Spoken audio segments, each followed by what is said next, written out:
Hi friends, welcome to yummy cooking. இன்றைக்கி நம்ம yummy குக்கிங்கில் 8 வகையான டிஃப்ரெண்ட் சட்னி ரெசிபீஸ் பார்க்க போகிறோம். இந்த மாதிரி யம்மியான ரெசிபீஸ்க்கு நம்ம யம்மி குக்கிங் சேனலை சப்ஸ்கிரைப் பண்ணிக்கோங்க. மறக்காமல் பெல் பட்டனை கிளிக் பண்ணிக்கோங்க.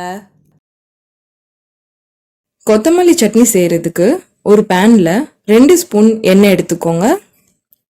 எண்ணெய் நல்லா சூடானதும் அதில் 1 ஸ்பூன் கடலைப்பருப்பு, 1 ஸ்பூன் உளுத்தம்பருப்பு சேர்த்துக்கோங்க. இப்போ கடலைப்பருப்பும் உளுத்தம்பருப்பும் நல்லா பொன்னிறம் ஆகுற வரைக்கும் வறுத்து எடுத்துக்கோங்க. பருப்பு நல்லா வறுபட்டு கலர் மாறி வந்துருச்சு.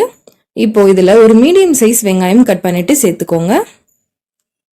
இது கூடவே காரத்துக்கு 3 பச்சை மிளகாய் சேர்த்துக்கோங்க. உங்களுக்கு காரம் எந்த அளவுக்கு வேணுமோ அதுக்கேற்ற மாதிரி நீங்க பச்சை மிளகாய் சேர்த்துக்கோங்க. இப்போ வெங்காயம் லைட்டா கலர் மாறி வர அளவுக்கு வதக்கிக்கோங்க. வெங்காயம் கண்ணாடி பதத்துக்கு வந்தா மட்டும் போதும், ரொம்ப அதிக நேரம் வதக்க வேண்டாம்.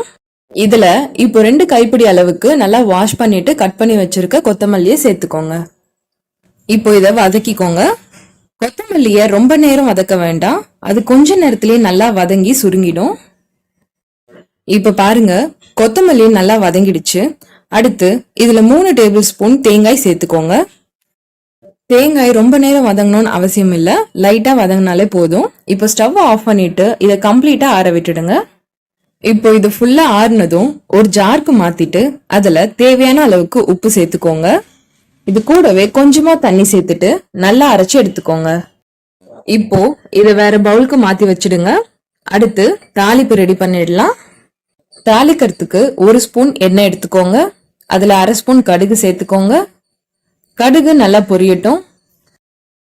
கடுகு நல்லா பொரிஞ்சிருச்சு. இப்போ இதுல 1 ஸ்பூன் உளுத்தம்பருப்பு சேர்த்துக்கோங்க. பருப்பு நல்லா வறுபட்டு கலர் மாறி வந்துடுச்சு. இப்போ இதுல ஒரு காஞ்ச மிளகாய் சேர்த்துக்கோங்க. இது கூடவே ஒரு கொத்து கருவேப்பிலை சேர்த்துக்கோங்க. அவ்வளவுதான், தாளிப்பு ரெடி ஆயிடுச்சு. இப்போ இதை சட்னில சேர்த்துடலாம். தாளிப்பை சட்னில சேர்த்துட்டு நல்லா கலந்து விட்டுடுங்க. அவ்வளவுதாங்க, சுவையான கொத்தமல்லி சட்னி சூப்பரா ரெடி ஆயிடுச்சு. இது இட்லி தோசைக்கெல்லாம் ரொம்பவே டேஸ்டா இருக்கும். நீங்களும் இதே மாதிரி கொத்தமல்லி சட்னி வீட்ல ட்ரை பண்ணி பாருங்க. கார சட்னி எப்படி செய்யுதுன்னு பார்க்க போறோம்.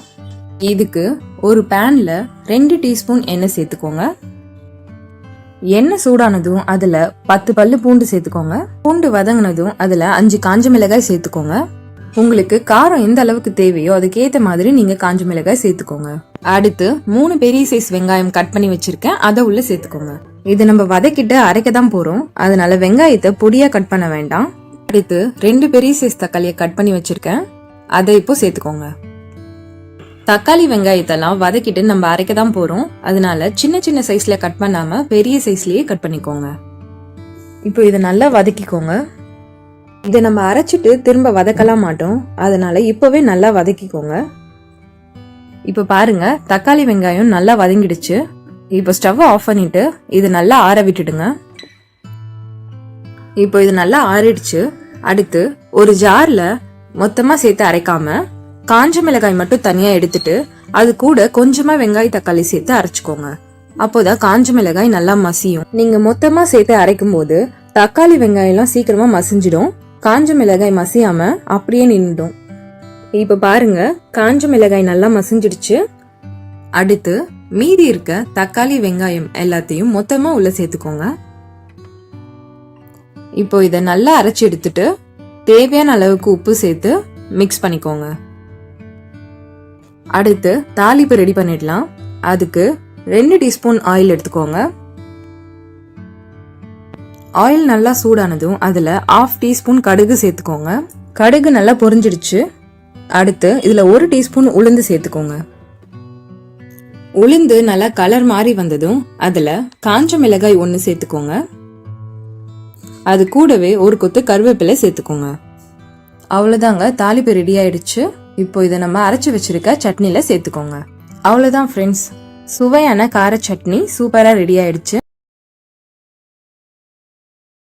இப்போ வேர்க்கடலை சட்னி செய்யறதுக்கு நான் 1 கப் அளவுக்கு வறுக்காத வேர்க்கடலை எடுத்திருக்கேன்.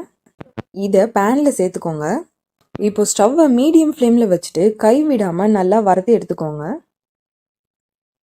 நம்ம இந்த மாதிரி வறுத்து செய்யும்போது சட்னி நல்லா டேஸ்டா இருக்கும். இப்போ பாருங்க, வேர்க்கடலை நல்லா கலர் சேஞ்ச் ஆயிட்டு வறுபட்ட ஸ்மெல் நல்லா வர ஆரம்பிச்சிடுச்சு. இந்த ஸ்டேஜில் நீங்கள் ஸ்டவ் ஆஃப் பண்ணிக்கோங்க. இதை கொஞ்ச நேரம் ஆற விட்டுடுங்க. இப்போ வேர்க்கடலையோட தோலை நீக்கிட்டு ஜாரில் சேர்த்துக்கோங்க. அடுத்து நான் இதில் 3 காஞ்ச மிளகாய் சேர்த்துக்கிறேன். உங்களுக்கு காரம் எவ்வளோ தேவையோ அதுக்கேற்ற மாதிரி நீங்கள் சேர்த்துக்கோங்க.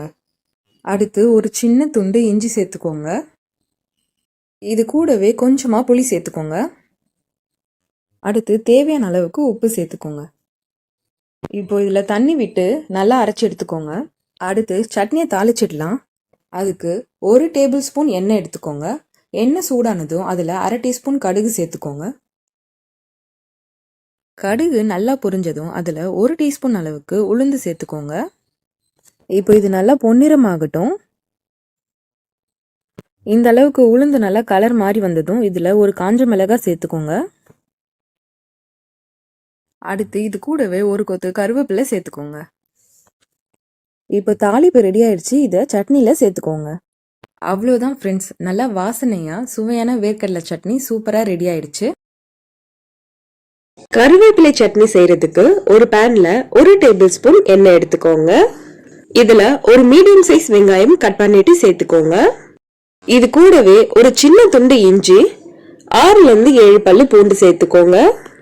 அடுத்து காரத்துக்கு 2 பச்சை மிளகாய் சேர்த்துக்கோங்க. உங்களுக்கு காரம் எந்த அளவுக்கு வேணுமோ அதுக்கேற்ற மாதிரி நீங்க மிளகாய் சேர்த்துக்கோங்க. இப்போ ஸ்டவ் மீடியம் ஃப்ளேம்ல வச்சு இத லைட்டா வதக்கிக்கோங்க.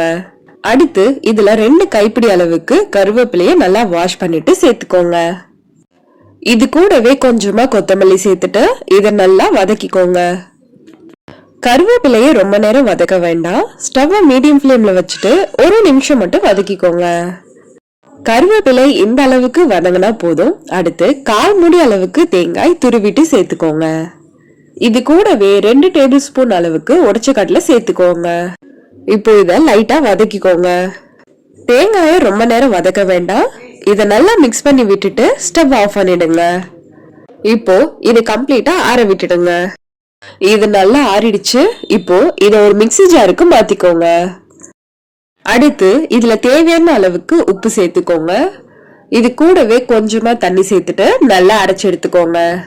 இப்போ இத வேற பவுலுக்கு மாத்தி வச்சுக்கோங்க. உங்களுக்கு சட்னிக்கு எந்த அளவுக்கு தண்ணி வேணுமோ அதுக்கேற்ற மாதிரி நீங்க தண்ணி ஆட் பண்ணிக்கோங்க. அடுத்து தாளிப்பு ரெடி பண்ணிடலாம். அதுக்கு 1 டேபிள் ஸ்பூன் எண்ணெய் எடுத்துக்கோங்க. இதுல 1/2 ஸ்பூன் கடுகு சேர்த்துக்கோங்க. கடுகு நல்லா பொரிஞ்சதும் 1 ஸ்பூன் உளுத்தம் பருப்பு சேர்த்துக்கோங்க. உளுந்து கலர் மாதிரி வந்ததும் அதுல கொஞ்சமா கருவேப்பிலை சேர்த்துக்கோங்க. இப்போ தாளிப்பு ரெடி ஆயிடுச்சு. இத சட்னில சேர்த்துட்டு நல்லா மிக்ஸ் பண்ணி விட்டுடுங்க. கருவேப்பிலை சட்னி சூப்பரா ரெடி ஆயிடுச்சு. இதே மாதிரி நீங்களும் வீட்ல ட்ரை பண்ணி பாருங்க. ரொம்ப டேஸ்டா இருக்கும். புதினா சட்னி செய்யறதுக்கு ஒரு பேன்ல 2 டேபிள் ஸ்பூன் எண்ணெய் சேர்த்துக்கோங்க. இதுல 1 டீஸ்பூன் உளுத்தம் பருப்பு, 1/2 டீஸ்பூன் சீரகம் சேர்த்துட்டு வறுத்து எடுத்துக்கோங்க. இப்போ உளுந்து இந்த அளவுக்கு கலர் மாதிரி வந்ததும் அதுல ஒரு பெரிய சைஸ் வெங்காயம் பொடியா நறுக்கி வச்சிருக்கேன், அதை சேர்த்துக்கோங்க.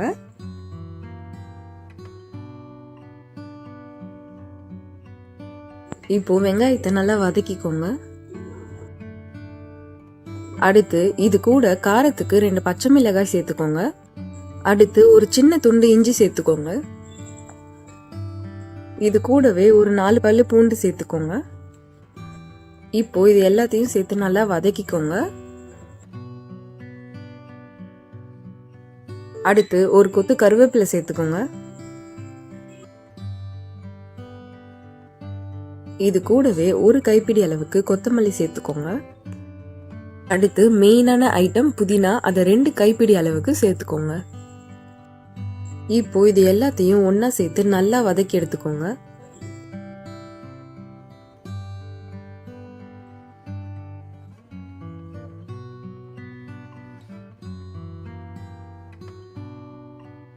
புதினா நல்லா வதங்கிடுச்சு. இப்போ இது ஃபுல்லா ஆறுனதும் மிக்ஸி ஜாருக்கு மாத்திக்கோங்க. அடுத்து இது கூட 1/2 கப் அளவுக்கு தேங்காய் சேர்த்துக்கோங்க. அடுத்து தேவையான அளவுக்கு உப்பு சேர்த்துக்கோங்க. இதுல கொஞ்சமா தண்ணி சேர்த்து நல்லா அரைச்சி எடுத்துக்கோங்க. இப்போ இதை வேற பவுல்ல மாத்தி வச்சுக்கோங்க. அடுத்து தாளிப்பு ரெடி பண்ணிடலாம். அதுக்கு 2 டீஸ்பூன் எண்ணெய் எடுத்துக்கோங்க. அதுல 1/2 டீஸ்பூன் கடுகு சேர்த்துக்கோங்க. கடுகு நல்லா பொரிஞ்சதும் அதுல 1 டீஸ்பூன் உளுந்து சேர்த்துக்கோங்க. உளுந்து நல்லா கலர் மாறி வந்ததும் அதுல காஞ்ச மிளகாய் ஒன்று சேர்த்துக்கோங்க. அடுத்து இது கூடவே ஒரு கொத்து கருவேப்பிலை சேர்த்துக்கோங்க. அவ்வளோதான், தாளிப்பு ரெடி ஆயிடுச்சு. இதை இப்போ சட்னியில சேர்த்துக்கோங்க. அவ்வளோதான் ஃப்ரெண்ட்ஸ், நல்லா வாசனையா சுவையான புதினா சட்னி சூப்பரா ரெடி ஆயிடுச்சு. தக்காளி சட்னி செய்யறதுக்கு ஒரு கடாயில 2 டேபிள் ஸ்பூன் எண்ணெய் எடுத்துக்கோங்க. அதுல 1 ஸ்பூன் உளுத்தம்பருப்பு, 1 ஸ்பூன் கடலைப்பருப்பு சேர்த்துக்கோங்க. இது நல்லா வறுபட்டு கலர் மாறி வரட்டும். இப்ப பாருங்க, உளுத்தம்பருப்பும் கடலைப்பருப்பும் நல்லா வறுபட்டு கலர் மாறி வந்துடுச்சு. அடுத்து இதுல காரத்துக்கு 4 காஞ்ச மிளகாய் சேர்த்துக்கோங்க. உங்களுக்கு காரம் எவ்வளவு தேவையோ அதுக்கேத்த மாதிரி நீங்க மிளகாய் சேர்த்துக்கோங்க. அடுத்து ஒரு பெரிய சைஸ் வெங்காயத்தை கட் பண்ணிட்டு சேர்த்துக்கோங்க. இது கூடவே ஒரு 10 - 12 பல்லு பூண்டு சேர்த்துக்கோங்க. வெங்காயம் ரொம்ப நேரம் வதக்க வேண்டாம், கண்ணாடி பதம் வர வரைக்கும் மட்டும் வதக்கிக்கோங்க. இப்போ இதுல 3 மீடியம் சைஸ் தக்காளியை கட் பண்ணிட்டு சேர்த்துக்கோங்க. தக்காளி நல்லா சாஃப்ட் ஆகிற அளவுக்கு வதக்கிக்கோங்க. வெங்காயமும் தக்காளியும் சேர்ந்து நல்லா வதங்கினாதான் சட்னி நல்லா டேஸ்டா இருக்கும். இப்ப பாருங்க, தக்காளி நல்லா வதங்கி சாஃப்ட் ஆயிடுச்சு. அடுத்து இதுல கொஞ்சமா கொத்தமல்லி சேர்த்துட்டு அது கூடவே ஒரு கொத்து கருவேப்பிலை சேர்த்துக்கோங்க. சட்னி நல்லா வாசனையா இருக்கும். இது ரொம்ப நேரம் வதக்கலாம் வேண்டாங்க, லைட்டா மிக்ஸ் பண்ணி விட்டுட்டு ஸ்டவ் ஆஃப் பண்ணிடுங்க. இது கம்ப்ளீட்டா ஆறுனதும் ஒரு மிக்ஸி ஜாருக்கு மாத்திக்கோங்க. இப்போ இதுல தேவையான அளவுக்கு உப்பு சேர்த்துட்டு நல்லா அரைச்சு எடுத்துக்கோங்க. இப்போ இத வேற பவுலுக்கு மாத்தி வச்சுக்கோங்க. அடுத்து தாளிப்பு ரெடி பண்ணிடலாம். அதுக்கு 1 டேபிள் ஸ்பூன் எண்ணெய் எடுத்துக்கோங்க.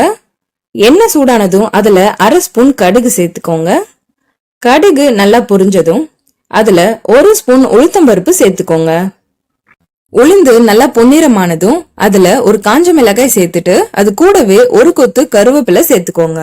இப்போ தாளிப்பு ரெடி ஆயிடுச்சு. இது நம்ம சட்னில சேர்த்துடலாம். அவ்வளவுதாங்க, தக்காளி சட்னி சூப்பரா ரெடி ஆயிடுச்சு. இதே மாதிரி நீங்களும் வீட்ல ட்ரை பண்ணி பாருங்க, ரொம்ப டேஸ்டா இருக்கும். வேர்க்கடலை சட்னி செய்யறதுக்கு ஒரு ஜார்ல 1 கப் அளவுக்கு வறுத்த வேர்க்கடலை எடுத்துக்கோங்க. இது கூட கொஞ்சமா புளி சேர்த்துக்கோங்க. அடுத்து 2 டேபிள் ஸ்பூன் தேங்காய் சேர்த்துக்கோங்க. இது கூட காரத்துக்கு 3 காஞ்ச மிளகாய் சேர்த்துக்கோங்க. அடுத்து ஒரு துண்டு இஞ்சி, 3 பல்லு பூண்டு சேர்த்துக்கோங்க. இப்போ தேவையான அளவுக்கு உப்பு சேர்த்துட்டு கொஞ்சமா தண்ணி சேர்த்து நல்லா அரைச்சு எடுத்துக்கோங்க. இப்போ இதை வேற பவுலுக்கு மாத்திட்டு தாளிப்பு ரெடி பண்ணிடலாம். அதுக்கு 1 டேபிள் ஸ்பூன் எண்ணெய் எடுத்துக்கோங்க. எண்ணெய் சூடானதும் அதுல 1/2 டீஸ்பூன் கடுகு சேர்த்துக்கோங்க. கடுகு நல்லா பொரிஞ்சதும் அதுல 1 டீஸ்பூன் உளுத்தம்பருப்பு சேர்த்துக்கோங்க. உளுந்து நல்லா வறுபட்டு கலர் மாறி வரட்டும்.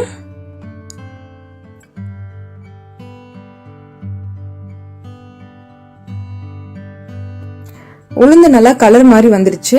இப்போ இதுல ஒரு காஞ்ச மிளகாய், ஒரு கொத்து கருவேப்பிலை சேர்த்துடுங்க. அவ்வளவுதான், தாளிப்பு ரெடி ஆயிடுச்சு. இதை இப்போ சட்னில சேர்த்துடலாம். ஓகே ஃப்ரெண்ட்ஸ், சுவையான வேர்க்கடலை சட்னி சூப்பரா ரெடி ஆயிடுச்சு.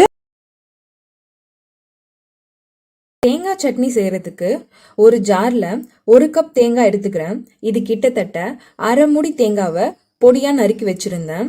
அடுத்து 3 டேபிள் ஸ்பூன் பொட்டுக்கடலை சேர்த்துக்கலாம். பொட்டுக்கடலை குறைவா சேர்க்கும் போதுதான் தேங்காவோட டேஸ்ட் அதிகமா தெரியும். அடுத்து ஒரு துண்டு இஞ்சி சேர்த்துக்கிறேன். இது கூடவே வாசனைக்காக 3 பல்லு பூண்டு சேர்த்துக்கிறேன். அடுத்து காரத்துக்கு 2 பச்சை மிளகாய் சேர்த்துக்கிறேன். இது கூடவே தேவையான அளவு உப்பு சேர்த்து தண்ணி விட்டு அரைச்சுக்கலாம். சட்னி ரொம்ப நைஸா அரைக்காம கொஞ்சம் கொரன்னு அரைச்சு எடுத்துக்கோங்க. இப்போ சட்னியை தாளிச்சிடலாம். தாளிக்கிறதுக்கு தேவையான அளவுக்கு எண்ணெய் எடுத்துக்கோங்க. எண்ணெய் காஞ்சதும் அதுல 1/4 டீஸ்பூன் அளவுக்கு கடுகு சேர்த்துக்கோங்க. கடுகு நல்லா பொரிஞ்சு வந்ததும் அதுல 1 டீஸ்பூன் உளுந்து சேர்த்துக்கோங்க.